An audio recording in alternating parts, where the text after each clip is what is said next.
ladies and gentlemen, thank you so much for joining us on another episode of the Skirmish Line here with I Stand With Cops. Thank you so much for joining us. We've got three great speakers here with us today. We may have a fourth join in later on. First, we've got Jeff from St. Louis. Jeff, can you tell the audience a little bit about yourself?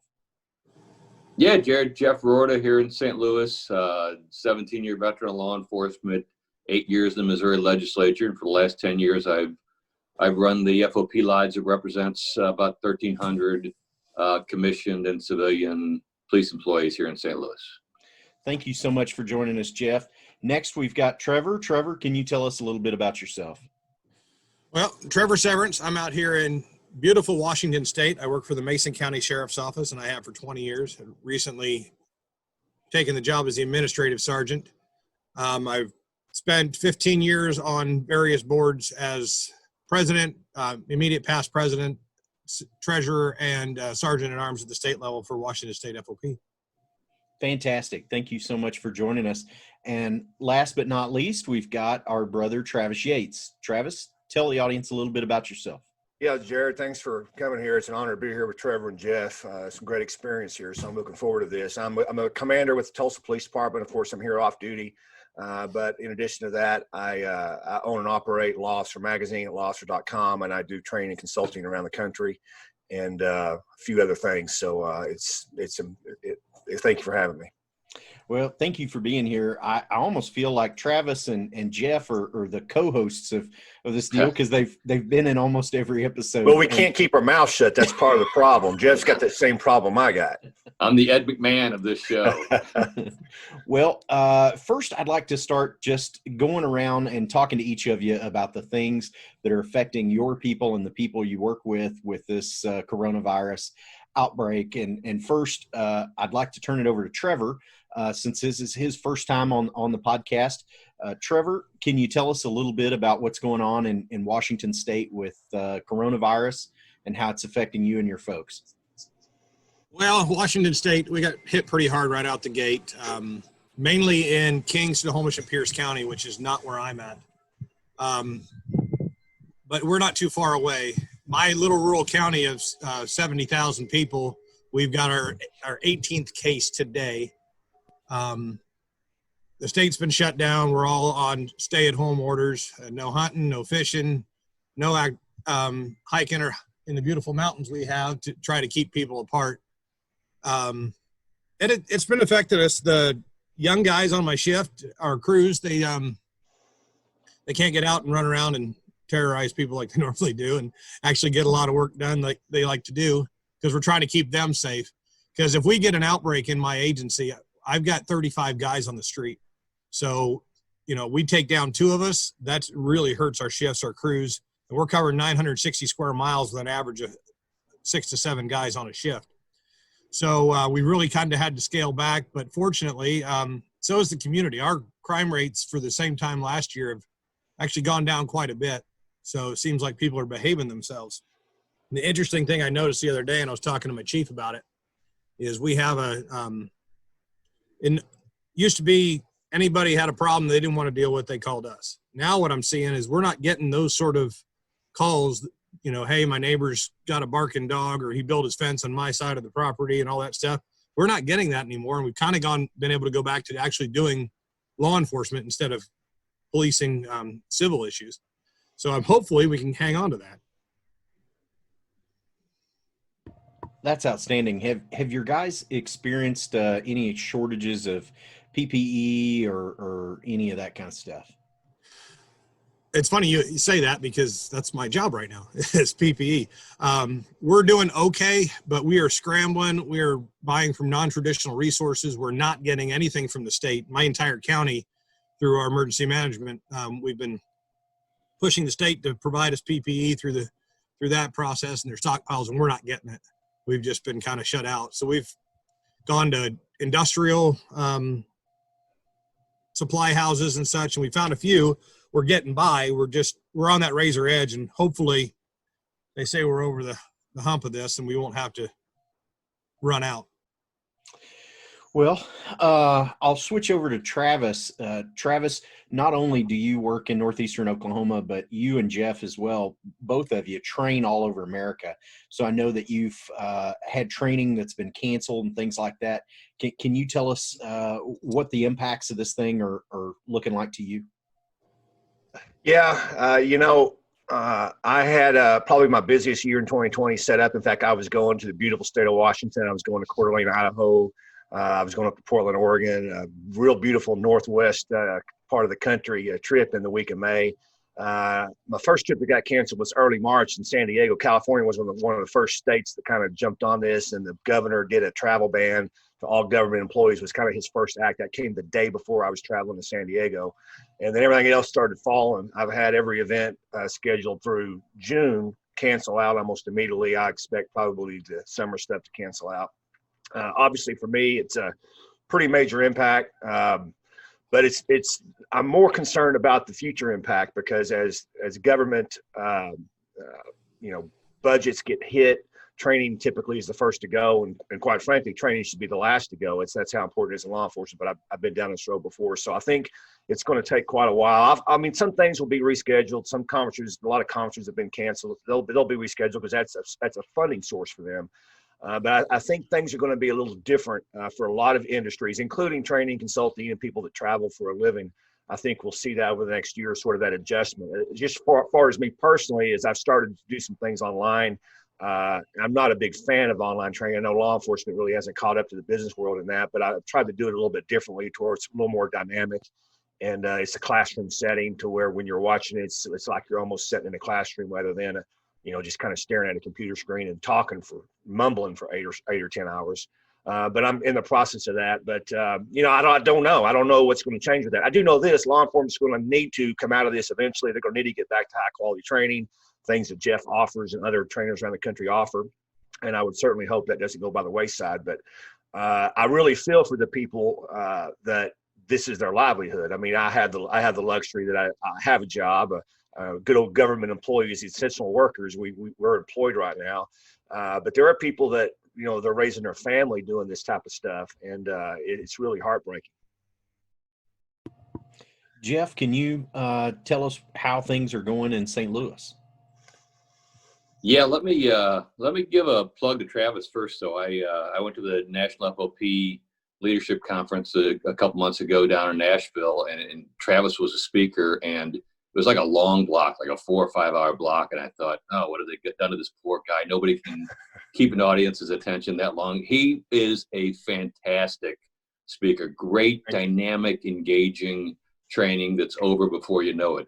So if you get a chance to attend anything that Travis puts on, you're smart to do so. Thank So just to catch up on what's happening in St. Louis, probably the same story everyone around the country is.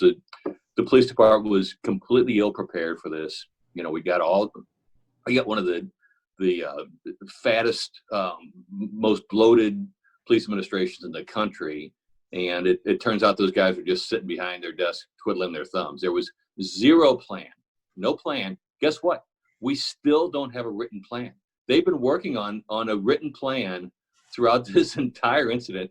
They still don't have a written response. So there is there's no plan, there's no response. Everything is very ad hoc and siloed right now, and it is just stunning that these guys can keep a straight face when they accept their paycheck. But no PPE. The chief who went into hiding when this started, sent out two 1-paragraph emails in the first 2 weeks of this crisis. One of them was a very cryptic email that said, you were issued a kit when you were hired, a weapons of mass destruction kit. Find that and use that. And I'm like, what makes you think a kit that was designed for a weapons of mass destruction attack would be applicable to a contagion like this? And we asked that question, crickets. It got so bad that the union had to go find PPE for our members, and we personally distributed it. The big story in the media today up here in St. Louis is that the biggest grocery chain got 12,000 masks from the city, while my officers were going without PPE and continue to go without PPE. And it's just stunning. And actually now we've got this pretty abundant supply of PPE, and the police department has turned into the U.S. Army. They want to be able to say we've got this big inventory, but they won't give it out to anybody.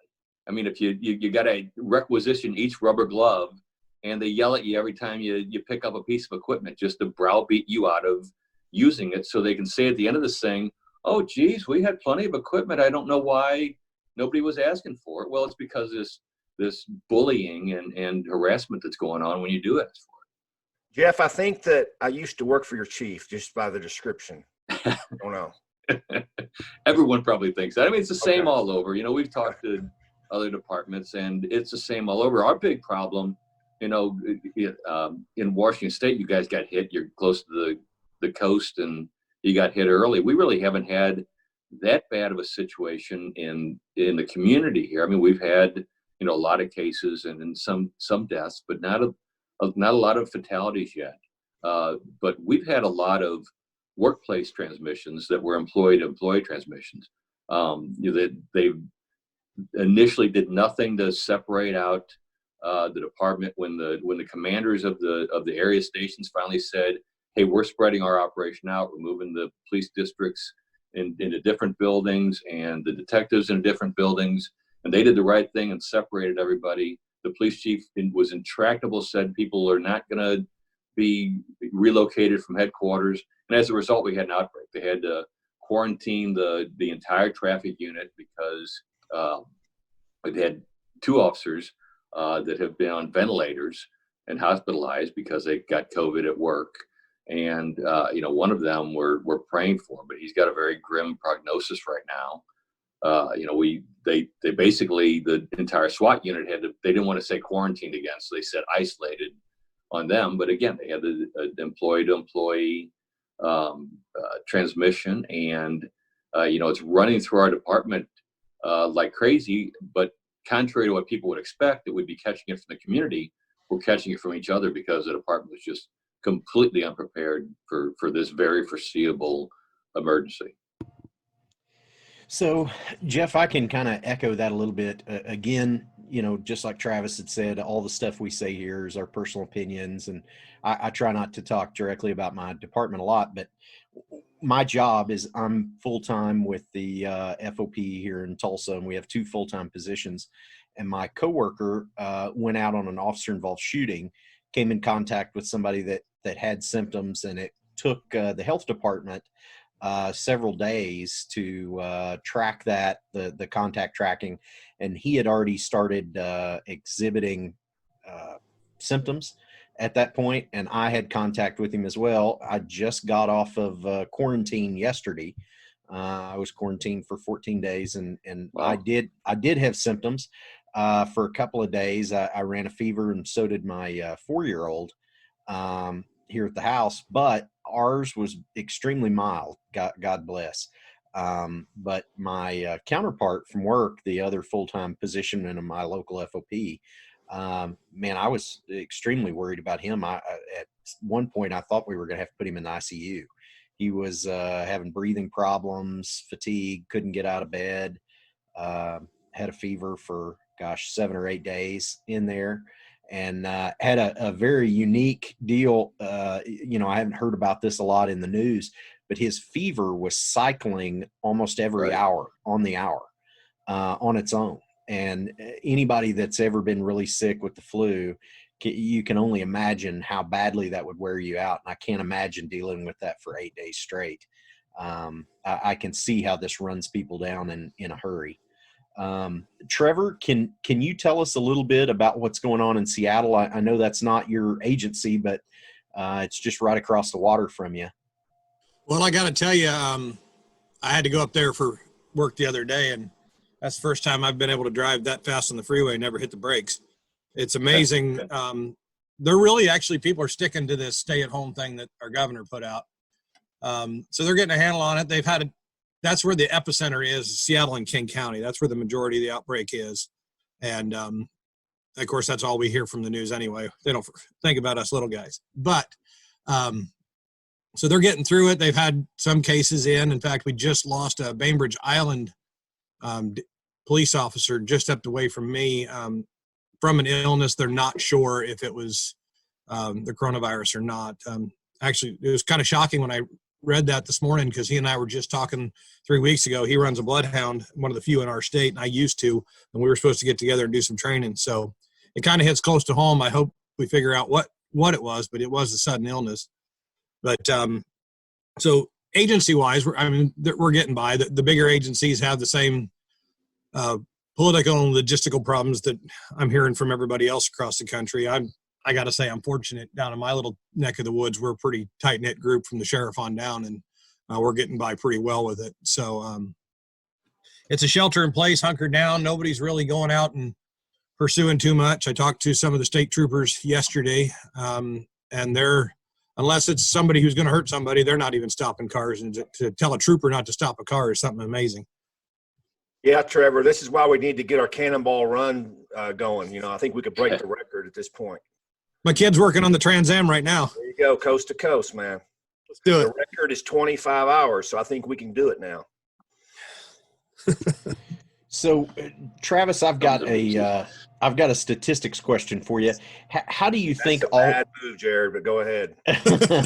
how do you think all of this is going to affect crime rates in America, officer-involved shooting numbers, all of the things that we normally discuss? Well, it's going to be the leading cause of death for law enforcement this year. So it'd be the, probably even in 9/11 wasn't the leading cause of death that year for law enforcement. I believe we lost less than 40 in law enforcement. So it's going to be we have 39 as of this filming. It's going up pretty rapidly. I got to give credit to the FOP and Patrick Yoes and all you folks behind the scenes, Jerad and Jeff, that have gotten through. President Trump just yesterday through the Department of Justice said that don't worry, any COVID. Essentially what the language said is even if you can't prove that it's on duty transmission, if you're a first line officer, you've been at work during this time period and you die from COVID-19, it's going to be considered a line of duty death.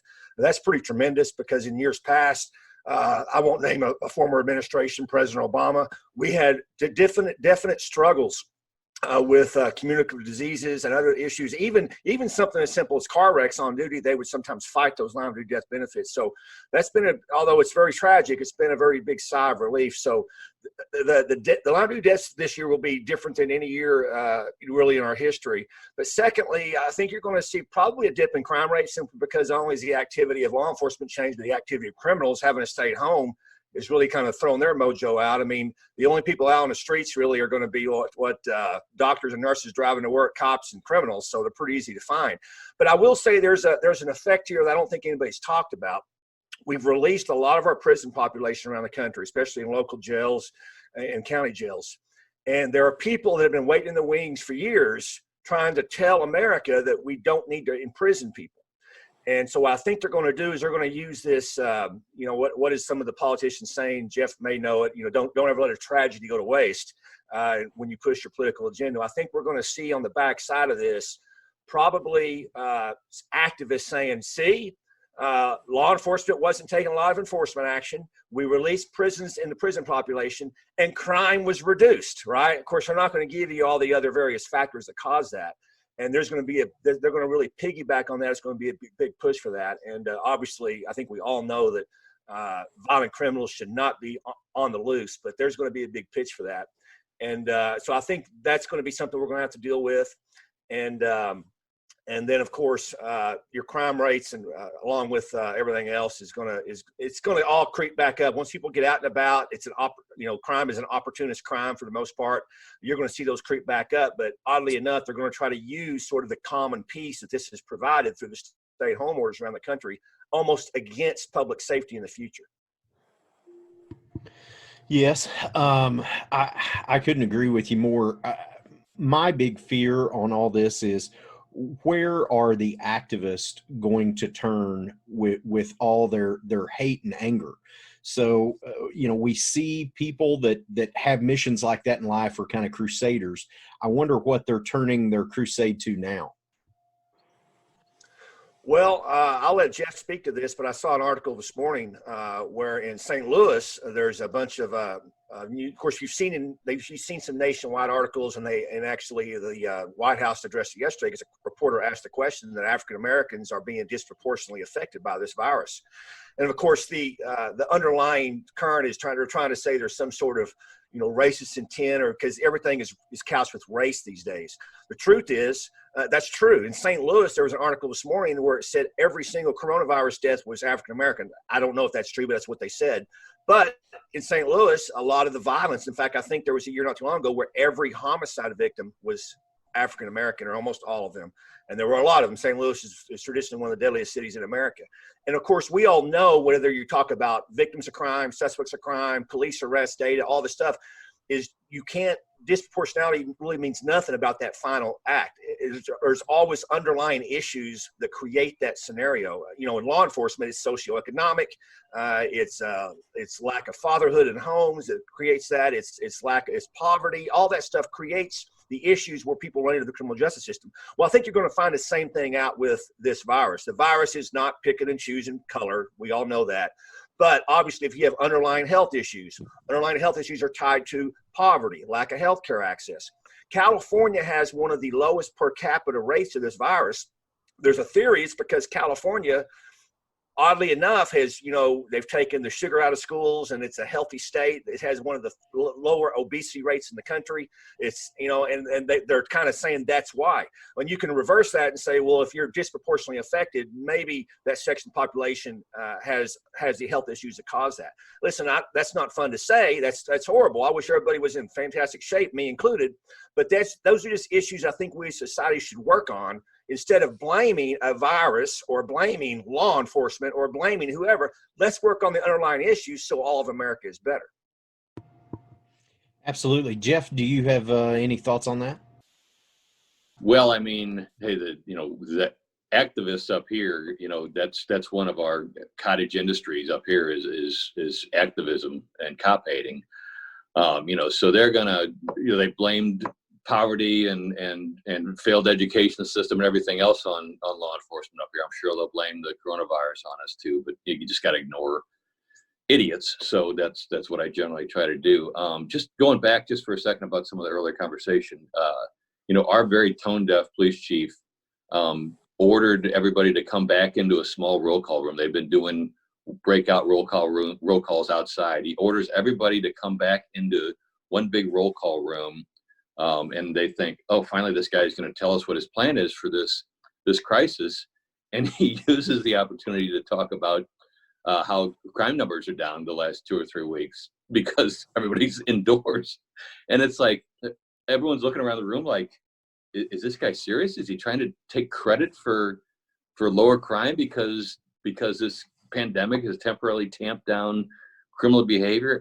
And then on the flip side of that, we got a Soros-funded prosecutor who has used this as an opportunity to advance her amnesty agenda and has flung open the doors of the prison here and recogged out over 100 dangerous felons.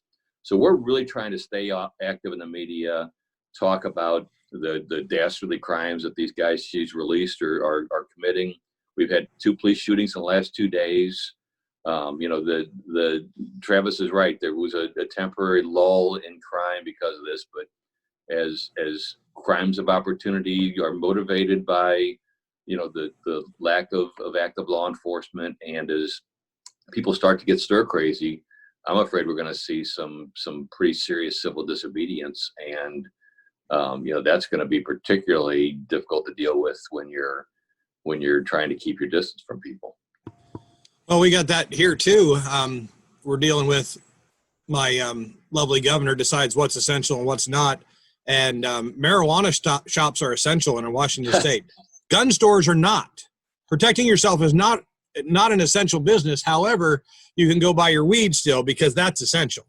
And wow. We're seeing an uptick in commercial burglaries, and because nobody's going to their businesses, they're not allowed to go to their businesses, so they're busting in there, ripping off stuff during broad daylight when nobody happens to be there. Police are smart enough not to be breaking into homes right now because everybody's home, and at least in my neck of the woods, everybody's armed. All right, Yeah, ladies and gentlemen, we're going to take a quick commercial break, and we've got lots more to cover when we come back. Join us after the break. All right, ladies and gentlemen, thank you for joining us. We're back from our break here with the Skirmish line. We've still got a lot of information to cover. One of the topics that I really want to dive into is, and I'll pitch it over to Jeff. Jeff, can you talk about the changes with COVID and how your workers' comp figures into that for your guys in Missouri? Yeah, pretty early on in this thing, it occurred to me and some others in our leadership that the work comp side of this was going to be a real problem. You know, the department was being pretty good about accommodating quarantines and extending and some of the Family First Coronavirus Relief Act emergency leave to our guys. But you know, as this lingered on and people had long-term health effects and so forth, we were concerned that you know, the law under workman's comp is that the burden is on the employee to prove they were injured at work, which is why you very rarely see any successful claims on contagious diseases. So we approached the governor. The governor and I served in the legislature for 6 years together. He was a former cop. I was a former cop, so we're on all the same committees together, which gives us a really good relationship with the governor's mansion here. And they were very quick to respond to this idea we had about creating a rebuttable presumption that if you're a cop or a firefighter, EMS, and you contract COVID-19, that you contracted in the line of duty. You know, so he issued that emergency rule through the Department of Labor last week, and you know, I think it was maybe the day or two before President Trump kind of did the same thing with the presumption on the national death benefit. So now we're working on a third thing, which is we do need a presumption in the law for our disability claims on our pension. Didn't think of that when we were lobbying the governor, but that's another thing we're working on now. So just something that your listeners can think of in their home state as a tool that they can try to pursue for their officers through their legislature or their governor. So I can follow up on Oklahoma a little bit there. So I was pretty lucky with our department. I will say that, you know, I've got a new chief, and I try not to talk about my department very much here, but he got it right, and got it right early on. So we had this conversation when this thing was first kicking off, and he said, if you get exposed and we ask you to do something like quarantine, that's going to be leave with pay. We're going to pay for you to go do stuff like that if we're requiring it of you. And if you end up really coming down with this, it's going to be a work-related injury, which was surprising to hear that being the first gut instinct from a chief executive of a large department. So I was proud of him and his stance on that. And when the city administrators tried to back away from that, he didn't allow that to happen. So he did a very good job on that. And then to transition a little bit to our brothers and sisters over at the fire department in Oklahoma, there is a obscure law that's on the books, and it had to deal with back in the 80s when AIDS was really taking off. Firefighters in the state of Oklahoma, because they administer emergency medical care, are not covered by communicable disease transmission. So the idea being, if they get accidentally stuck, given an IV or something like that with someone that's got AIDS, they're not covered for the transmission. It's part of their job, is what the state says. You know it going in, you know it could happen. You should always take universal precautions. Well, the firefighters, as well as the FOP, brought that to the attention of the governor. And as soon as he could, he issued an executive order here in Oklahoma that said any first responder that contracts this will be covered under workers' comp. So super proud of him and the stance that he had taken. And then to follow that up with the great work done by the National FOP, as well as some other labor unions around, to firefighters also, to say that first responders, if you die in the line of duty from COVID-19, that you would get a presumptive coverage that it was a line of duty death. So absolutely amazing on all of those fronts. But on the flip side of that, I hear lots of places where that's not the case. And we'll actually throw it over to Trevor, because I think he's kind of dealing with a situation like that where they're not getting presumptive coverage in Washington State, even though they have a very left-leaning government. Trevor, can you tell us more about that? Trevor, I think you're still muted. I apologize. I got windy here for a minute.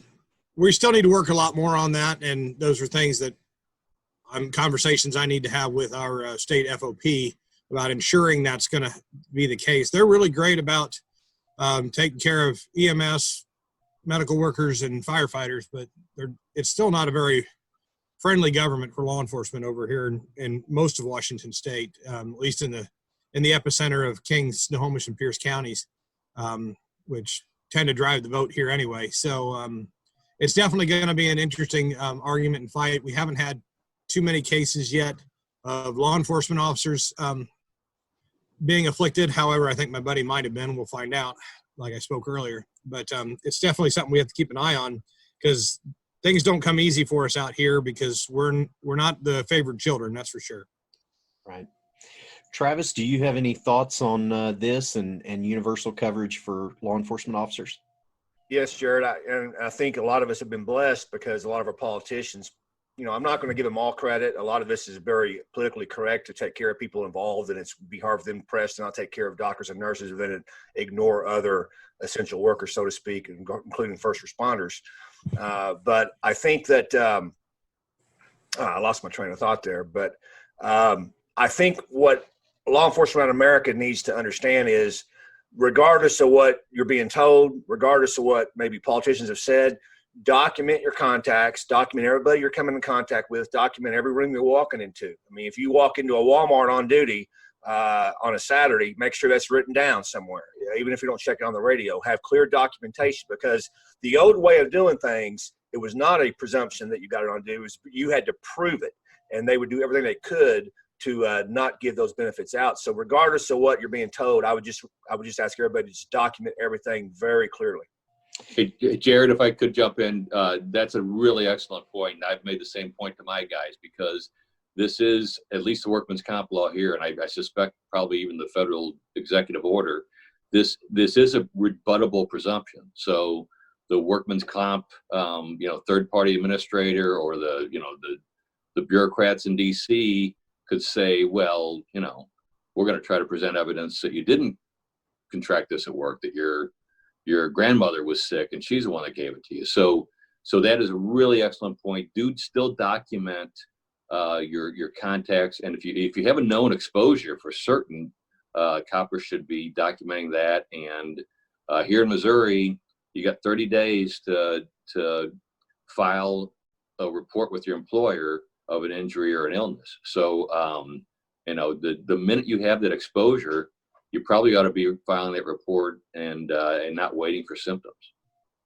Yeah, and I want to preface mine a little bit as well. It was very unlucky for a couple of individuals, but it turned out to be very lucky for law enforcement and first responders in the state of Oklahoma, that the first week of this, before anybody really started doing shelter in place stuff, our state legislature had an outbreak of COVID-19, and several of our lawmakers contracted it, as well as their legislative assistants.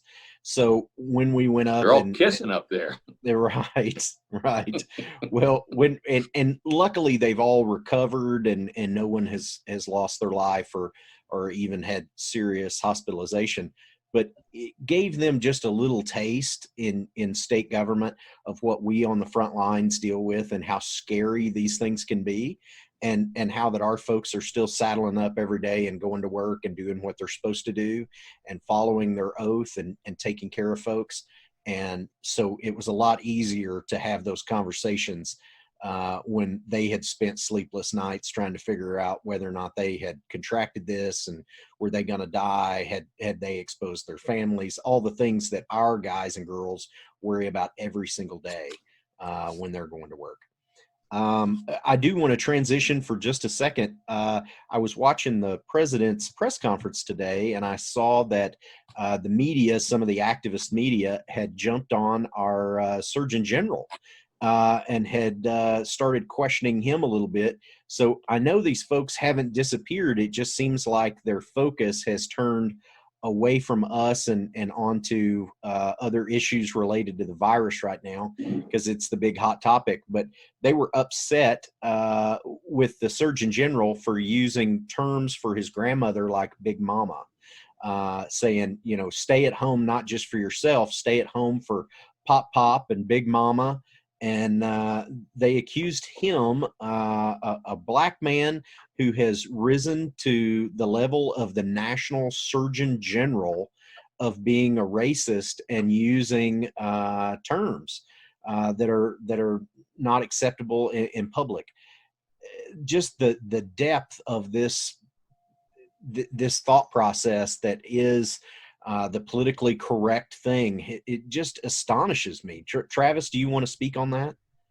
Well, you're right. They haven't gone away, and I don't want anybody to get a sense of peace about that, because you still see the negative police articles. We saw the one out of Colorado last week where the only headline said was they arrested a father of a 6-year-old playing in a park, just for playing in a park. You know, they didn't arrest him. They didn't tell you the story. By the way, it was a white guy. If it had been another race, all hell would have broke loose. We'd still be hearing about it.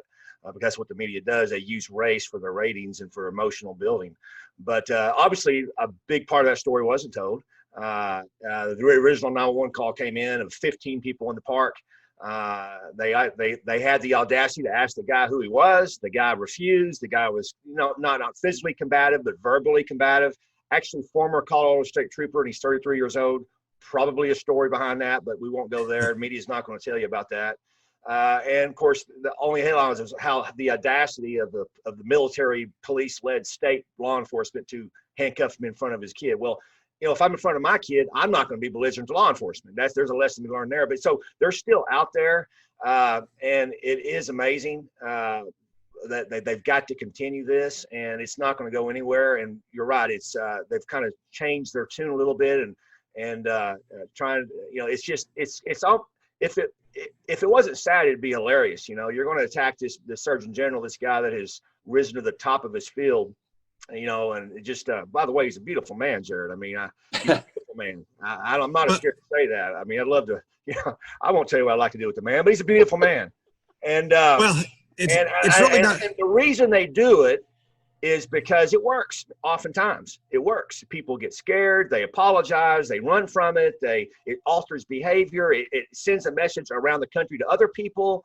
You better check yourself. And people run around timid about everything. And this political correctness. In fact, there's probably some element of the political correctness involved in the response to COVID. You know, when this thing first started, it almost seemed like, okay, one school closed down.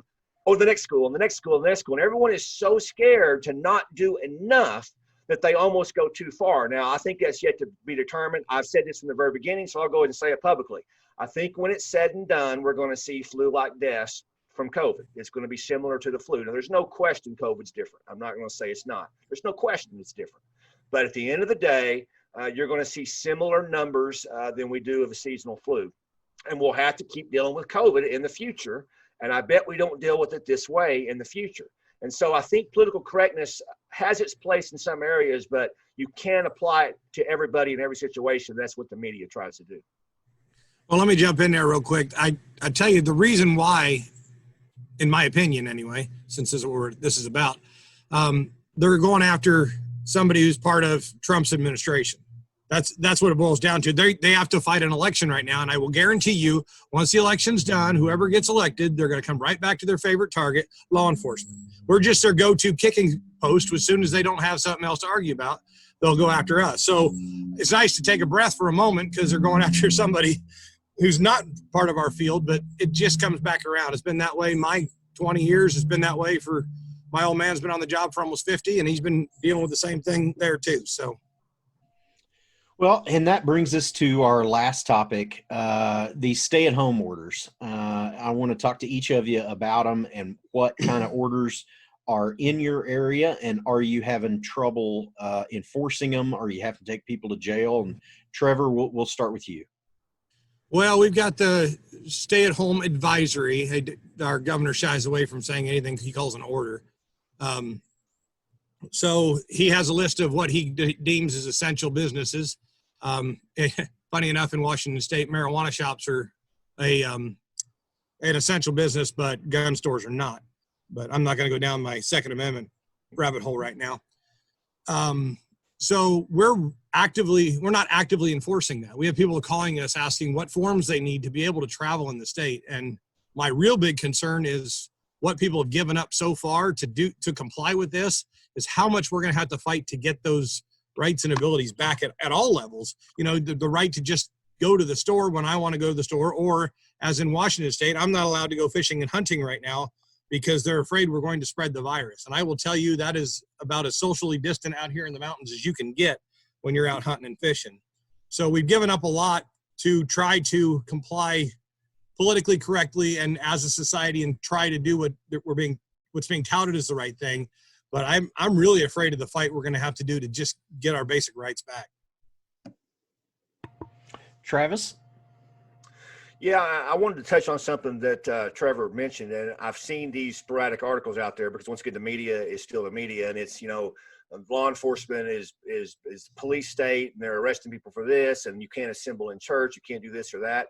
There is no question out of the 700, 800,000 police officers in America and the millions of contacts a day, there's been a couple of mistakes made. I don't think if 3 people in a church, law enforcement should be intervening there. We should be education first and enforcement afterwards. But you can't take 2 or 3 articles, 2 or 3 incidents out of the multi-millions of contacts and shifts that have been worked since it started and say, oh, that means law enforcement is coming after all your rights. Of course, that's ridiculous. In fact, I've heard this from time to time where, when it comes to the Second Amendment, the government will use law enforcement to come into your house and take your guns. And my comeback to that is, if that was going to happen, you would see law enforcement taking a heavy hand right now, because there's nothing more stricter than stay-at-home orders around the country. And law enforcement, like Trevor said, is for the most part stayed away from that. And I think that's the right attitude to have. Law enforcement is here to protect Second Amendment rights. They'll be the ones that stand up against the government. And I've been in law enforcement for 27 years. You guys have been there longer than that. You know that for a fact. So we're not the enemy here. We're here to help citizens. I will say we have had pockets around the country where people have been asked to do this. I think for the most part, most communities have very well detailed on why it's important.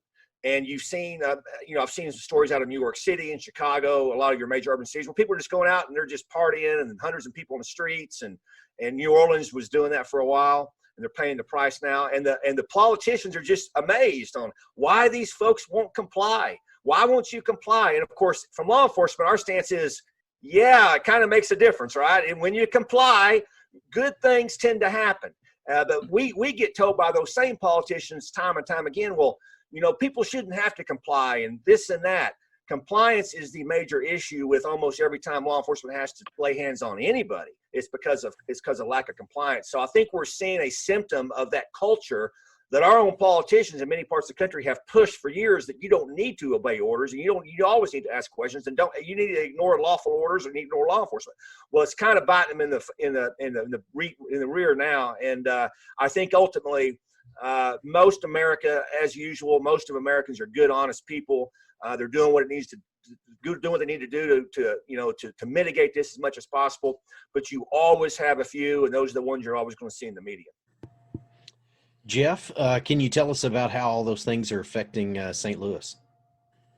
Yeah, Jerad, I was very sensitive to this notion of us being accused of being heavy-handed or part of a police state from the very beginning. So I have repeated over and over and over to my officers these stay-at-home orders that the mayor here and that the governor later issued are civil orders. They are not police orders. They are to be enforced through the civil courts. And I don't know if it's different in other states, but there's no police authority that comes with these stay-at-home orders that we have here. And our governor took a lot of criticism. He was very slow to issue a stay-at-home order when he did, even though he's a Republican. He was liberal in his definition of what an essential worker was. So we don't have, don't get me wrong, things are pretty locked down here, and then people are complying largely, but we don't want to be accused of being part of this Gestapo sort of approach, and we can't be. I mean, we don't have any law enforcement authority to enforce these. These are civil orders, purely and simply. Well, unfortunately, in Oklahoma, the law is a little different. We have a blanket law on the state level that allows for this in emergency management situations, and then also on the local level and county level. Most of our cities and our counties have a corresponding thing that says anytime there's an executive order put out, regardless of what it is, we write criminal citations for it, and we can arrest for it. And I've seen several cities around the state issuing tickets for this, booked court tickets, and also there's been a couple of isolated arrests. So yeah, but I mean, it puts cops in such a tight pinch. Originally we had a order that was issued that said no more than 50 people had assembled at one place. It's like, okay, well, which guy's the 51st person? Do I write all 50 people, or do I write 51, 52, and 53 and let the court figure it out? It's why it's such a quagmire for law enforcement. Right. Ours primarily deals with, we've had a couple of businesses that just decided to go ahead and stay open. That's been the issue. And the only big one that I've seen locally has been our massage parlors, because evidently the services that is essential. I mean, let's all just be honest here. That's very essential. They use essential oils.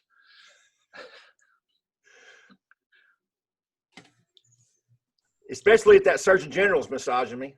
Essential. You're picturing him in a towel right now, aren't you?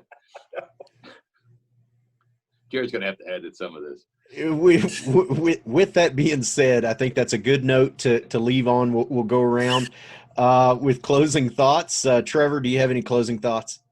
Well, as my first time on your podcast here, I appreciate the invite, and I hope I didn't screw up so bad I don't get invited back.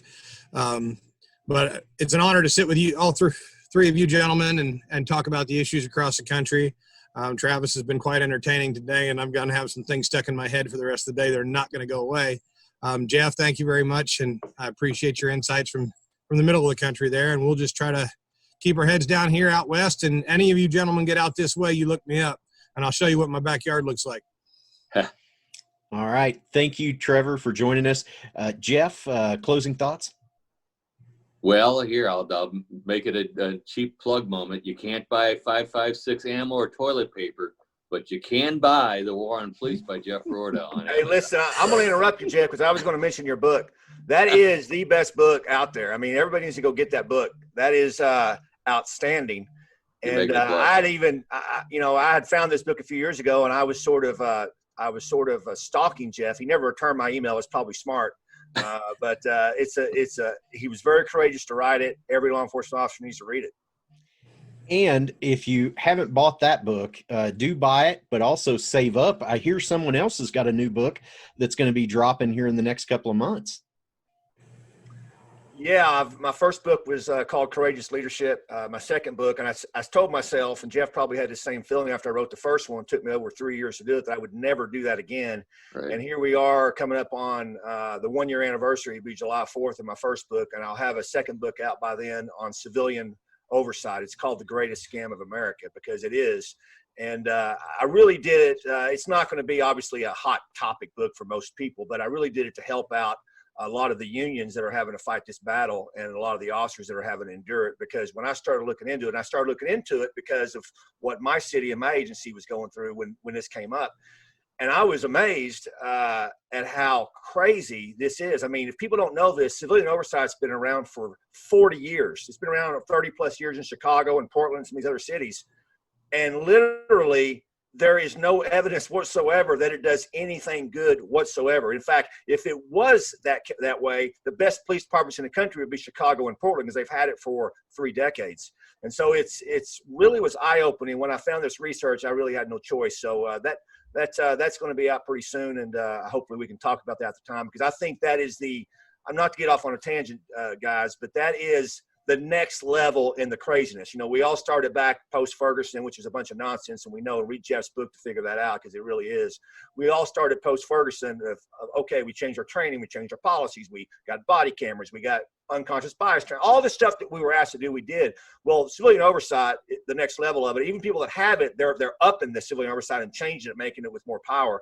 That is really the next level. And when you dive it down the rabbit hole, I wouldn't recommend anybody to do this, just buy the book, because it was pretty sad, pretty maddening to see. The people behind civilian oversight, the hardcore people, are the same people behind groups like Campaign Zero and groups that want to get rid of law enforcement. In fact, that's not some scheme that just by a couple people are talking about. There's literally communities in this country right now that have plans in place to have their citizens enforce the law and not to call law enforcement. It's all over the place. So, and they're using civilian oversight to get to sort of bridge that way, because you can't come out and say, we want to do away with police, because most people will be like, that sounds crazy. But they're using civilian oversight as a bridge to get there. So this is a very spooky thing, and I think the book's going to be able to help people. So sorry I went on that, Jerad, but it's great. Line, of course. Yes, I'm looking forward to it. And also, anybody listening, I will put links to Jeff and Travis's current books in the show notes. You'll be able to click on those, and it'll take you directly to Amazon.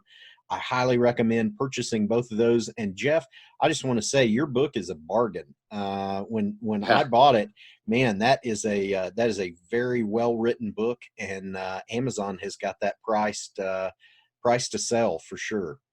So all right, well, buy it, and maybe the price will go up. There you go. There you go.